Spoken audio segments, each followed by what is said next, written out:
ಹೇಳು ಅರ್ಪಿತಾ. ಅದು ಎಲ್ಲಿಂದ ಬಂದು ಒಕ್ಕರ್ಸ್ಕೊಂಡ ಏನೋ. ಯಾರು? ಇನ್ಯಾರು? ಆ ರಂಜಿತ್. ಏನು ಹೊಸ ಪ್ರಾಬ್ಲಮ್ ಮಾಡ್ದ? ಎಲ್ರನ್ನು ಮೈಸೂರು ಹೊರಡಿಸ್ತೀಯಾನೆ. ಸೂರ್ಯ, ಆರ್ಯ, ಸ್ವಾತಿ. ಕಾರಣ? ಶಾಪಿಂಗ್ ಅಂತ ಮದ್ವೆಗೆ. ಹೋಗ್ಲಿ ಬಿಡು, ನಿನಗೇನು ಪ್ರಾಬ್ಲಮ್ಮು? ಅವ್ರ ಪಾಡಿಗೆ ಅವ್ರು ಹೊರಟಿದ್ರೆ ಯಾವ ಸಮಸ್ಯೆನೂ ಇರಲಿಲ್ಲ.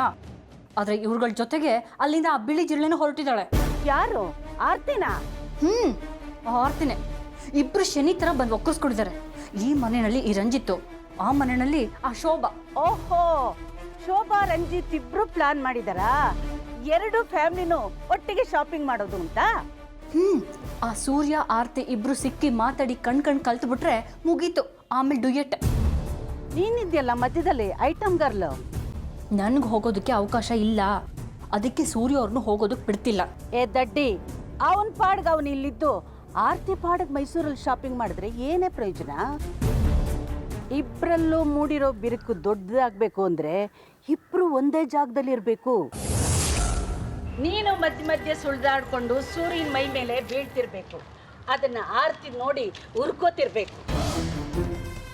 ಆಗ್ಲೇ ಬಿರುಕು ಕಂದಕ ಆಗೋದು.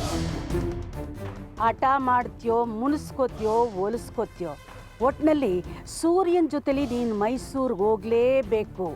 ಅಲ್ಲೊಂದು ಐಟಮ್ ಸಾಂಗ್ ನಿಂದ ಇರಲೇಬೇಕು.